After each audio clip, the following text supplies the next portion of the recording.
everyone, my name is Elise. Welcome to my channel. I hope you're all doing so good today. We are doing maybe the biggest book haul I've ever done on this channel, question mark. I know there's been some around the size in the past, but this one is very big, which is not good for my books in and out goal, but it was an amazing month of book shopping. So most of these books came from my trip to Texas. I went to so many independent bookstores there and bought an absolute truckload of books. It was very difficult to get these all back in my suitcase. I think if I counted correctly, from that trip alone, I bought 15 books. 15 books. That's a lot of books. I regret nothing. I'm so happy I got to visit all these independent bookstores and pick up a book or two or three or four at all of them. And yeah, I'm really excited to get into it. So 15 books from that trip alone. I also had one pre-order come in for the month, and then I have one gift and then 2 books that I had bought myself prior to going on that trip. So what does that even mean? Oh my God, I think it's 19. I think it's 19 books. So we're gonna go ahead and dive in. Hopefully this isn't super long. We'll see how it goes. I'm gonna start with, oh God, what should I start with? Let me start with the non-trip books first, and then we'll start getting into all of that. So there's 4 of these. Let's do the pre-order first. The first one we have here is The House with the Golden Door. This is by Elodie Harper, and it's published by Union Square. This is the second book in the Wolf Den trilogy. I really enjoyed the Wolf Den. Did I read it last year or the year before? I think I read it last year. Really enjoyed it. I've been wanting to continue in the series, so I finally got this in paperback. I have the first one in paperback, so I wanted the second one, and it just got released in paperback. That's why it's a pre-order. The third one is also coming in November. I've pre-ordered that as well. I think that one might be going straight to a paperback release, so that's why I'm getting it so soon after. But I will say, instantly when I got this, I was like, whoa, this book is not the same as the first one. It is much higher quality, actually. And then I realized that the first one I had ordered from the UK, and it's published by Head of Zeus, and this is a different edition. I didn't remember that I had ordered the first one from the UK because I was trying to get the paperback sooner than it had been released in the US. So now I'm gonna have to rebuy the first one, but that's a future Elise's problem. I actually really do like this edition better. It is higher quality. The cardstock for the front and back covers is much thicker, and the pages themselves are much thicker. They're also like weightier. You can tell there's more ink and stuff in it. So yeah, I'm happy to have this edition, but this is the second one. Very excited to get to it. That was my only pre-order for the month. Next up, let's do the gift that I was given. So my friends got me this lovely book when they were on vacation, and I was watching their cats. So this is very apt, and it is The Cat Who Saved Books. How adorable is that? This is by Sōsuke Natsukawa and translated by Louise Kawai. I probably did not say that right. I have definitely seen this book around, but I don't even know if I know what it's about, other than like I'm assuming a cat who saved books. So let's see. It says there's an awkward teenager named Rintaro who is about to close a secondhand bookshop that they inherited from their grandfather. And before the bookshop is going to close for good, a talking cat suddenly appears with an unusual request, and he's asking for Rintaro's help. And then they go on a mission together. I think it's like a cross-dimensional journey, it's saying. And it sounds good enough to me. It sounds very exciting. It's also very slim, and I love a translated novel. I appreciate that they got me a translated book, and it's very apt because I was watching their cats while they were away. So thank you to them. Looking forward to reading this. That's the one gift I got. Oh, I should say this is published. Oh, it doesn't have a publisher on the back. Oh, this is published by Harper Via. Next up, we have 2 books that I just purchased for myself. I go to Queen & Book Company every month. I talk about this all the time. These are the books that I got from them. First one is The Delivery. This is by Margarita García Robayo, and it's translated by McDowell from the Spanish, and it's published by Charco Press. There is the cover. And this one I heard about from EyesOnIndie. They had it in one of their like anticipated releases or like new releases from indie publishers videos, and it sounded very interesting.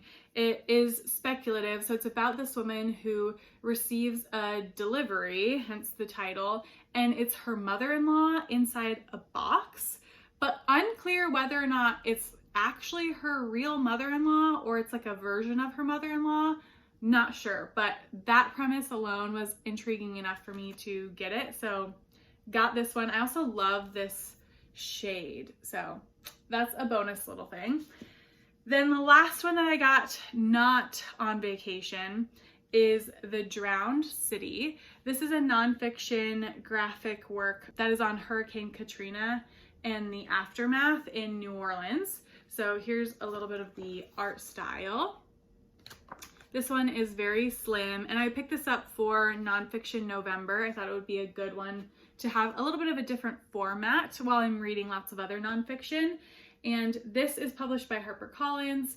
I heard about this one on Ivana's channel, which I'll link all the channels I mentioned down below. And they had really enjoyed this, so I'm excited to pick this one up and yeah, see what it's all about.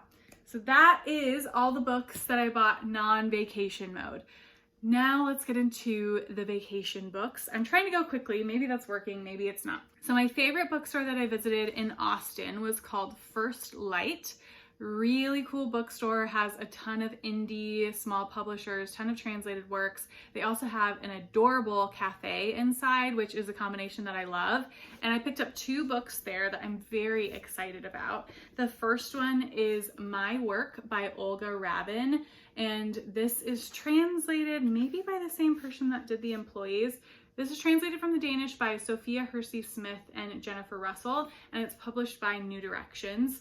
This cover is very cool, and I think very apt because it's a take on motherhood, and I think this one has some experimental formatting, yeah. So you can see there's some of what it looks like there. There's more. What I've heard is some of this is like diary entries, some of this is like logs. In The Employees, it was kept in like a log style format. And I'm very excited to get to this because I did like The Employees. And from what I've heard, everyone enjoys this even more. It's also much bigger than The Employees. So I'm very excited to dive into a longer work by them and looking forward to getting her take on motherhood. So that is My Work. The other one I got at First Light is Bluebeards Castle. This is by Anna Biller and it's published by Verso. I have been wanting this for a while, but I haven't been able to find it at other bookstores. So when I first saw it there, I was like, oh, I have to pick it up. Oh my gosh. I love this pulp cover. It is stunning. And this, as the title might suggest, is a play on the Bluebeard folk tale. Is it a folk tale? Is it a myth? Unclear. But yeah, I've heard that it's kind of very self-aware. I've heard that it's funny. And interestingly enough, this author is a director of film. And I hadn't watched the film that she's most famous for, which is called The Love Witch. But I think that's a really fascinating shift from being a director to writing a novel. So I'm excited to see what she does. And then here is the bookmark from that bookshop. So very much love this bookshop. If you're in Austin, I would highly recommend that you check out First Light. All right, what's next? What else did I get in Austin? I think these are from Austin as well. I also stopped by Book People in Austin, which is maybe one of the most famous shops there. It's very large, multiple stories, and I picked up a couple of books there. I also picked up 2 books as a gift, but they were already given to the people that I got them for. So I will say they had a translated literature section, which I adore when bookshops do that because I really want to buy translated literature, and it's nice to be able to browse just that section and find things that are new to me and have already been curated. They also have translated literature in the main literature section peppered throughout. So it's there as well, but I love when it has its own dedicated section where I can really like sink my teeth into a bunch of them. And I picked this one out from there. It is called A Love Affair by Dino Buzatti, and it's translated by Joseph Green. This one is published by New York Review of Books. Never heard of this before, but look at that cover. Oh my God, I love it. And this one follows a successful architect who has always been afraid of women. His name is Antonio. He's really looking for some type of female companionship in his life. And one afternoon he meets a sex worker at a brothel who very much intrigues him. And I think he slowly starts to become obsessed with her. And she starts, I think, manipulating him. And the story kind of goes from them. I think he feels kind of like helpless and hopelessly in love, and she's taking advantage of that. That's the vibe that I'm getting from the blurb. I think that sounds fascinating. I really want to see how that gets played out by this author. I think I could hate it or I could love it. So we'll see, but that is A Love Affair. And then the other one I picked up for myself there is Slug. This is the short story collection by Megan Milks, and it's published by the Feminist Press. I have almost picked this up so many times. Mostly because of the cover. I always see that and I'm like, oh my God, I need to get that. But I have so many short story collections, but this was finally the time. My husband pointed it out and he was like, oh my God, I love this cover. And I was like, oh, I've been thinking of buying that for like the past couple of months. And he was like, you should just get it. So I got it. And this has some speculative, kind of fantastical short stories in it.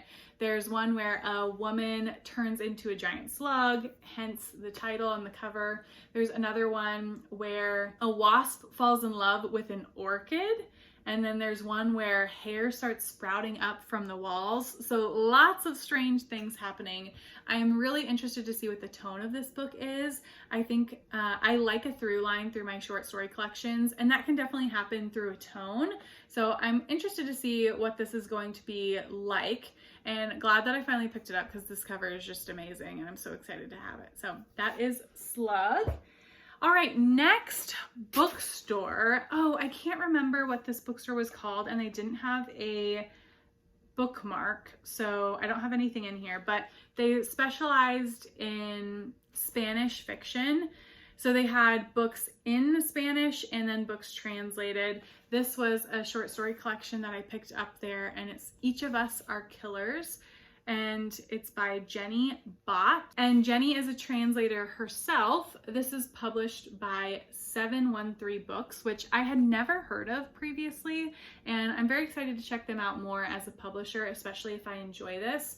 But the blurb just really got me on this one. I had never heard of it before or anything like that. And it says, Each of Us Killers is about people trying to realize their dreams and aspirations through their professions, whether they're chasing money, power, recognition, love, or simply trying to make a decent living. Their hunger is as intense as any grand love affair. And it says it's straddling the lines of class, caste, gender, nationality, globalization, and more. Those are all buzzwords for me. I'm really excited to check this one out. And I like this idea of looking at the stories through a lens of profession. I think that could be really interesting. And you can see on the cover, it sort of has imagery about different professions. Like there's a bartender down here. There's someone doing yoga up here. Lots going on. So I'm intrigued. It's very slim. So that is Each of Us Killers, another short story collection. Also in Austin, I went to Reverie Books and I picked up out there another short story collection. We're on a little bit of a kick with that. And I have also been thinking about picking this up for a while. It's by Kate Folk. This is published by Random House.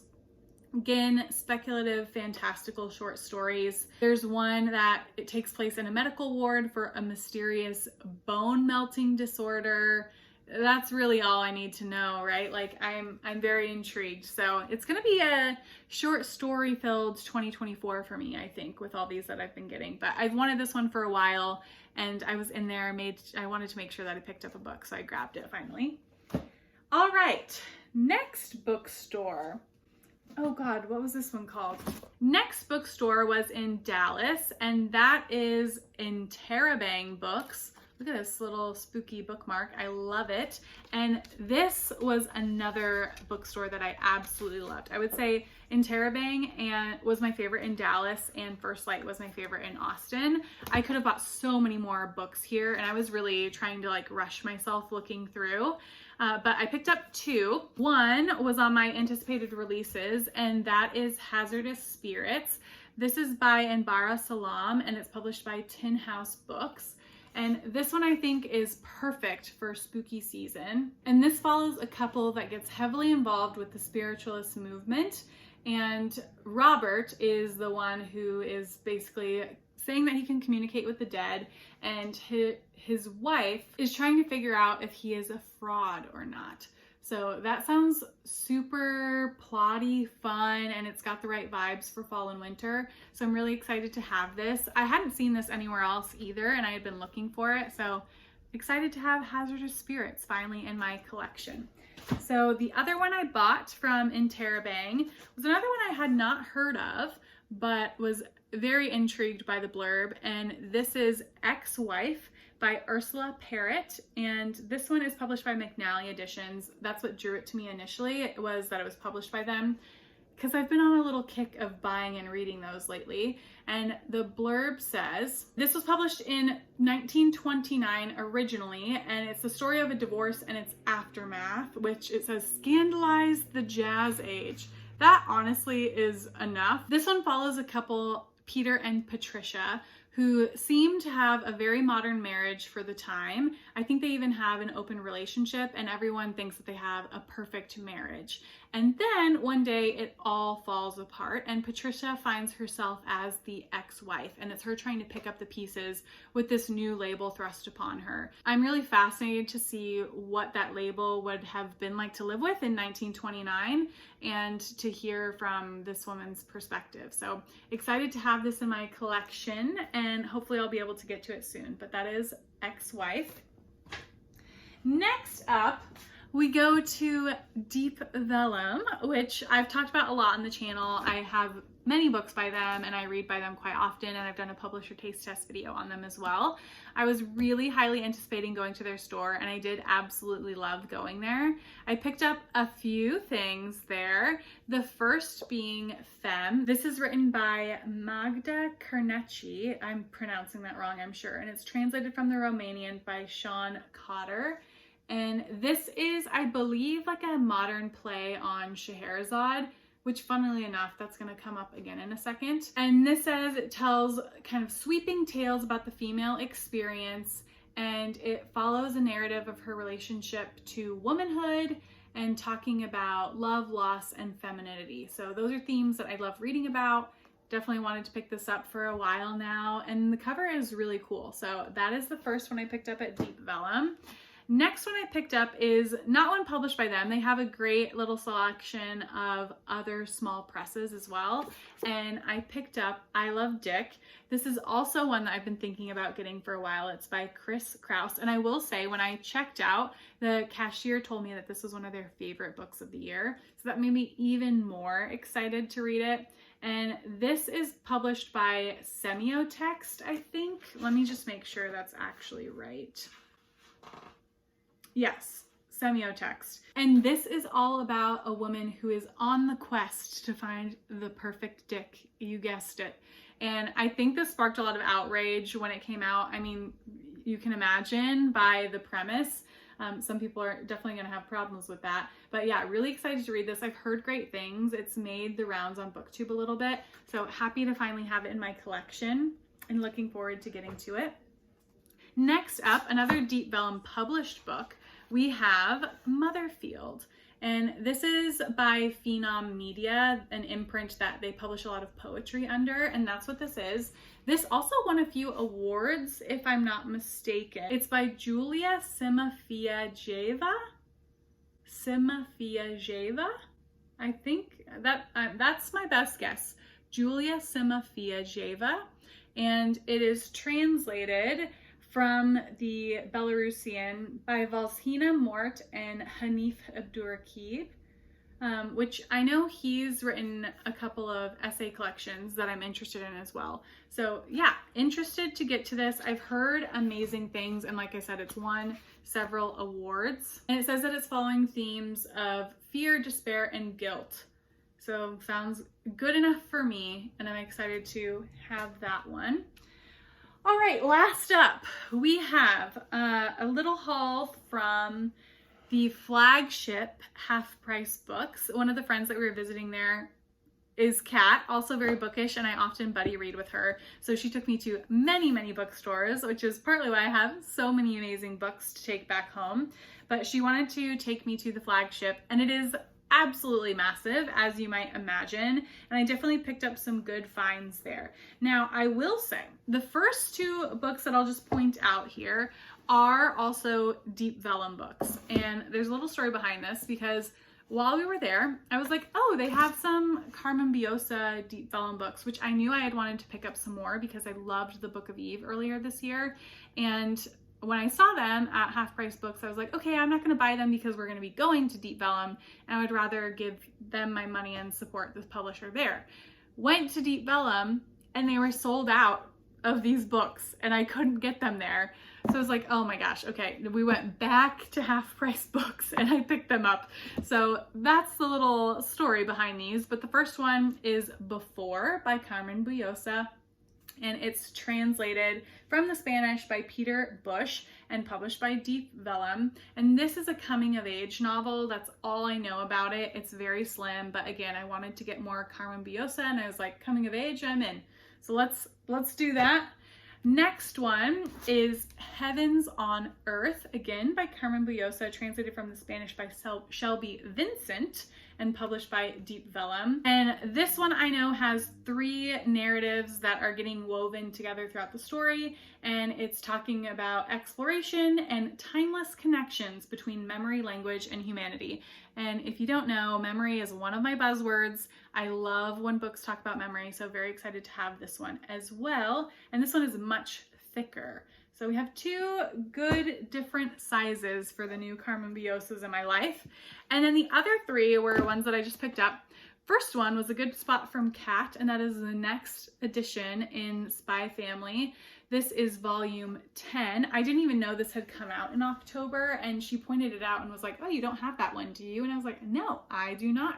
These are published by Viz Media, and it's a manga series about an assassin, a spy, and a telepath.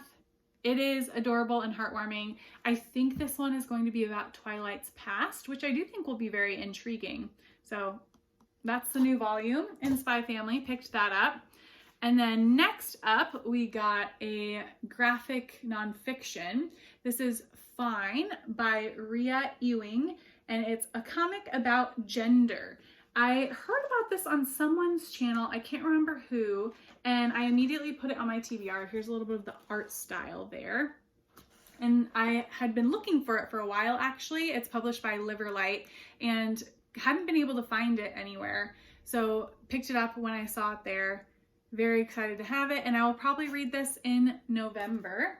And then the very last book, we finally made it to the end. Thank goodness. And that is 100 Nights of Hero. This is by Isabel Greenberg, and it's published by Little Brown. I've wanted this for a very long time, so when I saw it, I snatched it up immediately. I have actually already started this. I'm about a third of the way through, and this is another Scheherazade type retelling, but it is sapphic. This one follows a woman who is in love with her maid Hero, and she gets betrothed to a man, and Hero goes with her to continue being her maid, and they're trying to see if they can still make their love work. But then her husband that she's been betrothed to makes a bet with another man to say, like, you can tempt my wife all you want, but she will stay faithful to me. So now they need to start trying to tell stories every night to this man so he doesn't take advantage of her. It's very dark, really, in the premise, which Scheherazade is also dark, but love that it's a sapphic take on it, and I've really been enjoying this so far. The art style is very cool, and it is in color, so let me grab you a page there. It's also a massive book. I will say the one qualm I have about it so far is the text can be hard to read. The font style is a little bit messy, and sometimes I need to take a quicker look at the, like a deeper look at the words, but otherwise really enjoying it so far. So this will probably be my wrap up at the end of the month. And that is the last book that I got in the month of October. Can't believe we made it. I'm essentially screwed at this point for my books in and out goal, but who knows, you know, we keep on dreaming. And thank you for making it to the end of this video. If you have heard of any of these or are interested in any of these, please let me know down below. And also let me know if you picked up anything in the month of October. I would love to hear what you've added to your library. And I will see you all in the next video. Bye.